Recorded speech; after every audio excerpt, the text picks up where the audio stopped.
Hey there, Bill Miller here, doing my self-therapy /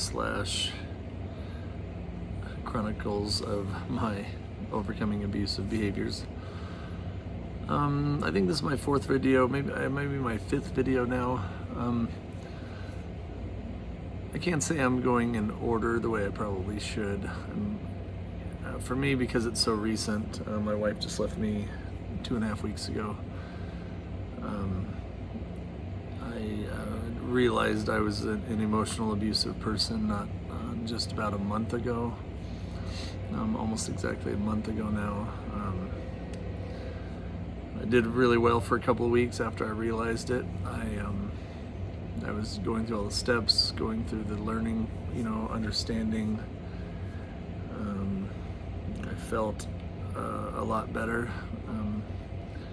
I actually felt like my relationship was getting healthy with my wife, even though she still had a ton of anger and pain, and definitely not sure, or that's probably being generous, a lot of doubt that things were going to change.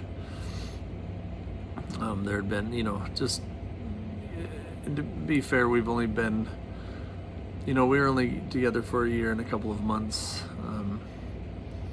So it's not like we have years and years of history of this. But, there's still, like, she had, when I realized, because I almost lost her, that I was an emotional and verbal abuser. I took it pretty serious. She left town for I think 4 days to go stay with her folks, what she needed to do anyway. They were not doing well, and I dove in. I admitted everything to myself that I was. I started researching / Googling as many things as I possibly could on what causes it, how to combat it, how to admit it, what steps to take. I took it really serious, and I was doing really well. And then one night we relaxed. I went out, had some drinks, some sake with tuna with her. We got in just a very little thing. She said I was being a jerk. I took it very personal, which was wrong. And I reverted back to my old self. And that was that. So I only got about 2 weeks worth of practicing methods and learning how to not be an abuser. I only got about 2 weeks with her before we went and had drinks, and I relapsed on the abuse part and lost her. Anyway, we've kind of discussed, or I've kind of discussed a little, the first kind of things are to admit it. Like, the first thing we've got to do, you've got to admit that you are an emotional abuser or a verbal abuser. They're two different things, but a lot of times they go hand in hand. And then acknowledge the damage you've caused. Now, the damage is a tough one, because there's no telling how long that damage is going to last.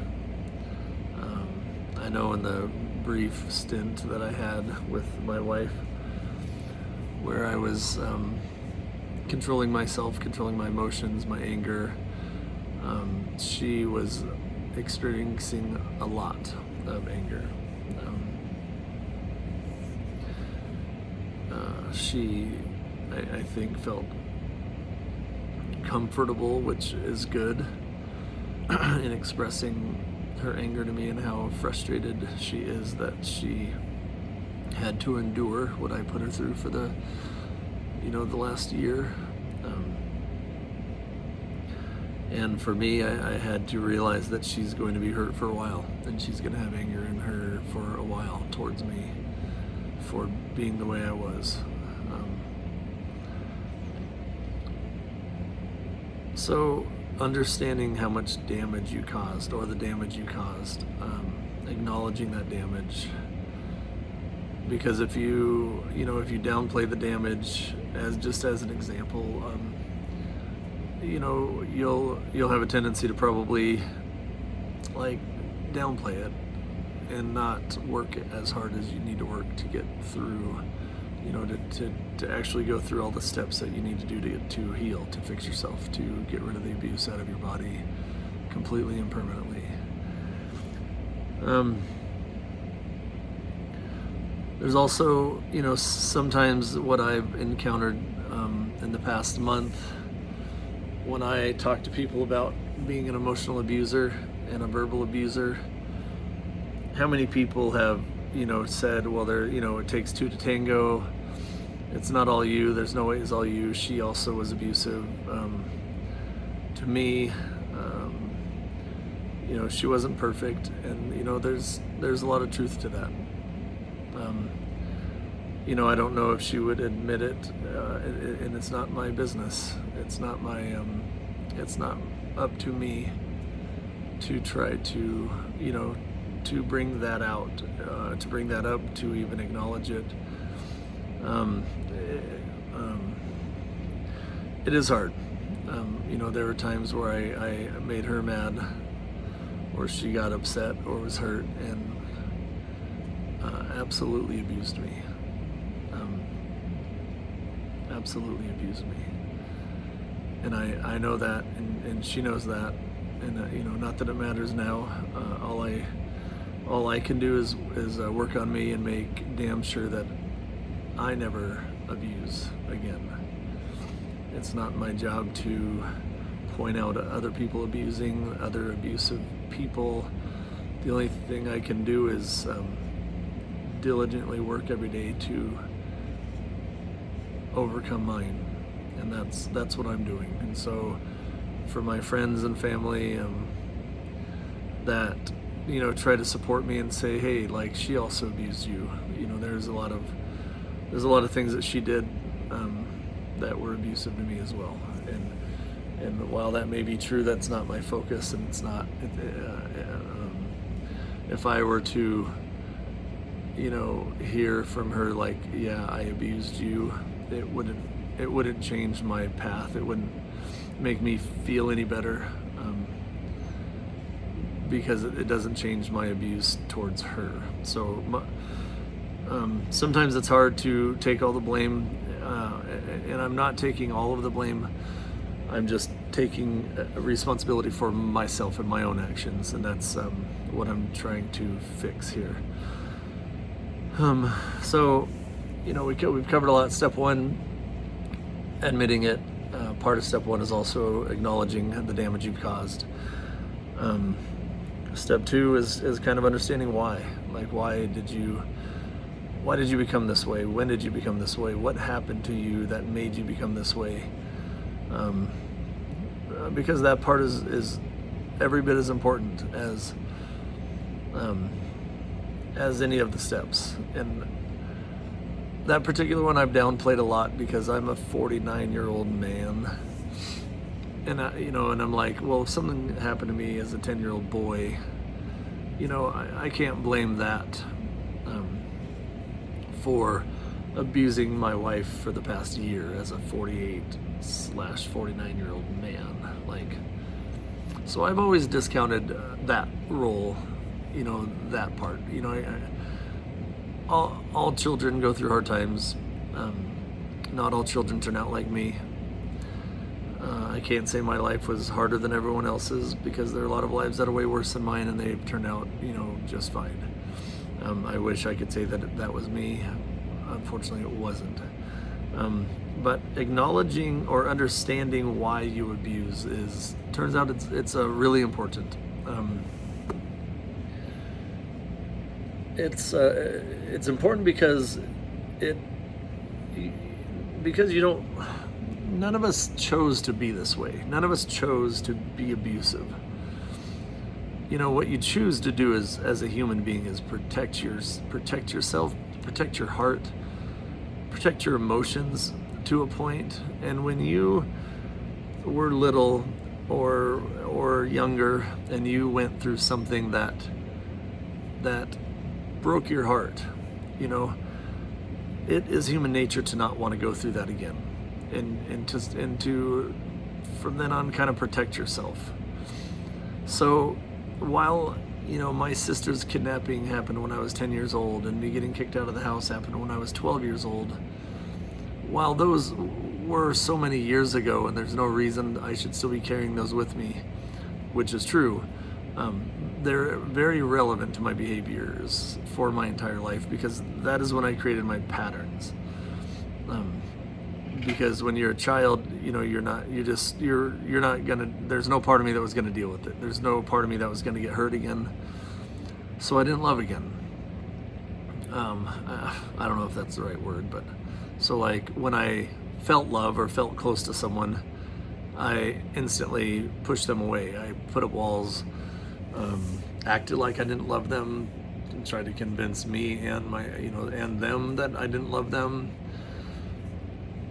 And, you know, those are just, they're, you know, just protecting yourself. They're just mechanisms to do that. But what they really are is they're patterns that you're creating, behavioral patterns that you're creating in your mind that you keep doing, and then they become normal. And they're normal for your whole life until something happens to make them abnormal, or until you reprogram yourself, your brain. You lose someone because of these patterns, which you know, is enough to make you finally decide that you need to change those patterns. But, you know, in all honesty, there are probably several times in my life, many times in my life, where I was probably with the wrong person. I mean, I would like to think every person I was with was the wrong person until my current wife. And so my protecting myself was maybe relevant, you know, like, not the abuse part, keep in mind, but like, you know, once you start putting up the walls and protecting your heart and protecting your emotions and acting like you don't care, well, maybe that did make it a little easier to walk away. Which, I don't know, that's probably not a healthy thing at all. But I'm sure there are plenty of times in my life where putting up walls and not letting myself get hurt maybe did spare me a little bit here and there.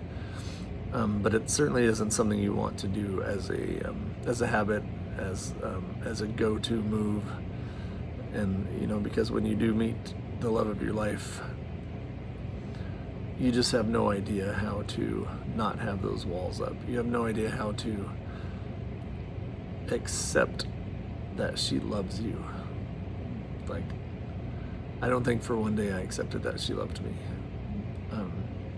Now I'm 99.9% sure she doesn't love me at all anymore. She thinks I'm a monster, and that sucks. I was a normal person that created bad behaviors that I carried with me through life. But there's no part of me that's a monster. Just an idiot, an emotionally undeveloped human being that is now taking the time and the steps to develop and create better patterns and habits and behaviors through working and through counseling. So then step 3 kind of goes on to like understanding your patterns, which, you know, if you're going to get better instantly, you need to be able to understand what causes you to become abusive, what causes you to be triggered, what happens, you know, like say your wife comes home or your spouse comes home and kind of gets on you for making a mess in the kitchen, leaving dishes all over the kitchen, or, you know, making a mess in the kitchen.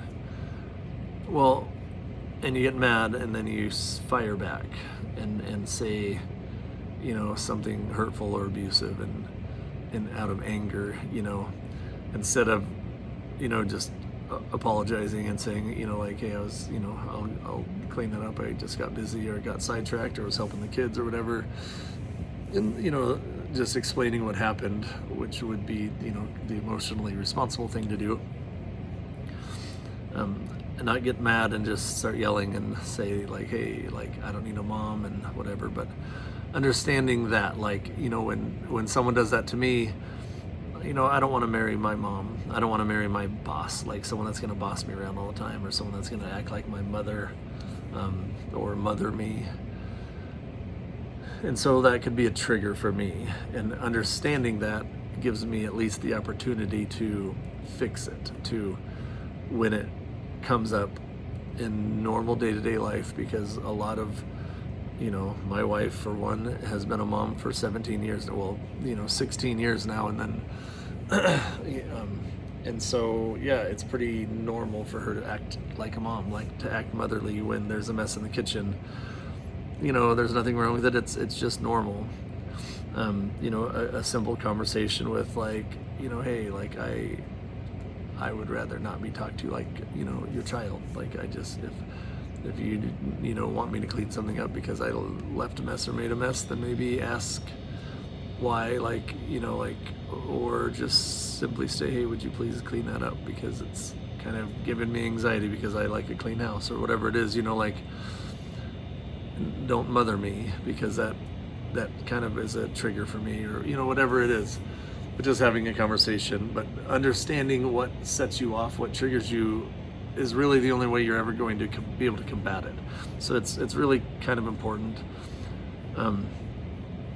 because not that often do you get triggered instantaneously. It's something that comes on, and if you just step back and take a minute when you start feeling yourself getting angry, because angry is definitely the root of all evil.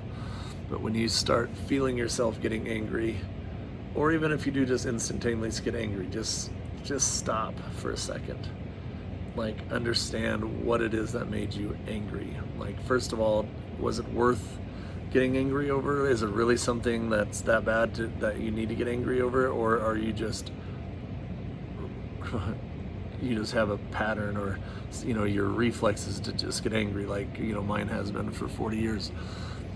And if it is something that's actually worthwhile to discuss, then talk about it. And if it's not, then you can even talk about that too. Just just want you to know, like, that was one of those things that used to trigger me, but I've been working really hard on my triggers and understanding them and overcoming them, and I just did it. Like, that was one. Because sometimes it feels good that she knows that you're working at it, for me.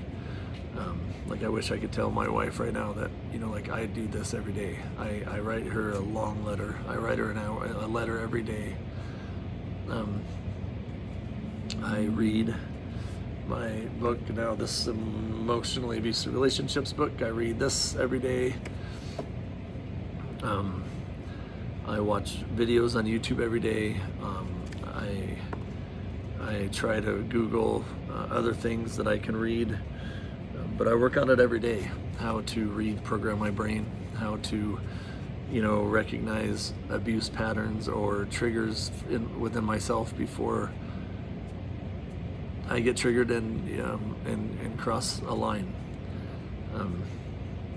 It's an important step along the way. Once you acknowledge that you're abusive, and then you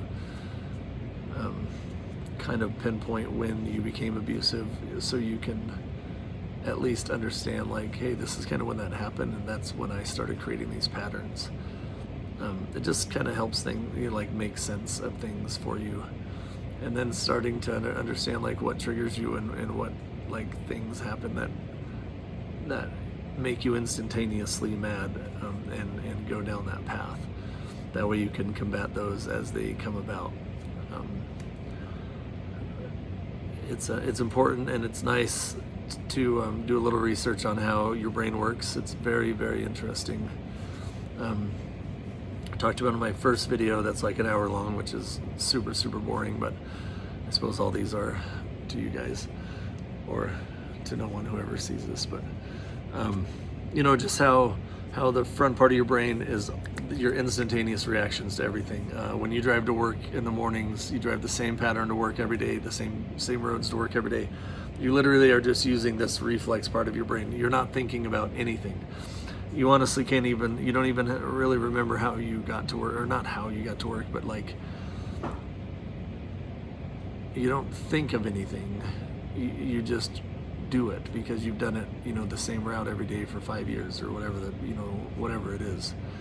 So, you can start taking different routes to work, and all you're really doing is stimulating your brain. The inside your brain is the one that's makes the real decisions, like not reflexes or instinctual decisions, which is most of your decisions that you make all day long, thousands and thousands when you're walking and talking at the same time.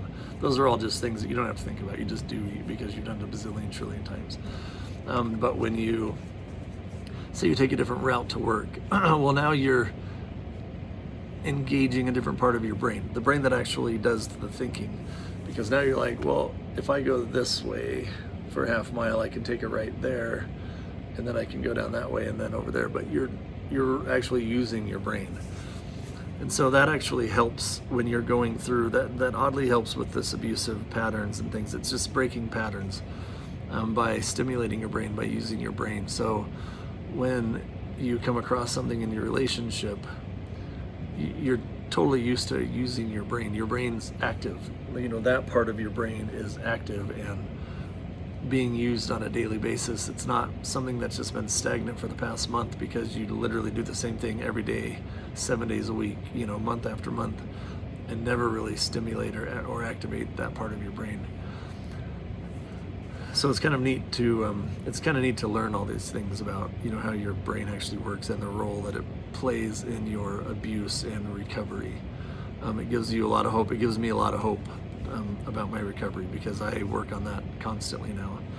I try to stimulate my brain. I try to challenge it. I try to learn. I try to do different things every day, because now I see like the value of using that part of my decision-making process, and not just the instincts or the whatever reflexes or whatever you want to call them. So anyway, that'll wrap it up for me for today. Tomorrow we'll probably, I'll try to kind of just go through the progressions of things, and then we'll go back and dive deeper into it for my own sake. Again, this is just kind of my self-therapy. If anyone comes across it and they're like, yeah, that kind of makes sense to me because that's how I am, then great, that's cool. I'm glad I can bring things to your attention. But otherwise, this is just kind of a self-therapy for me, just like writing my letters and things of that nature. So until tomorrow, peace.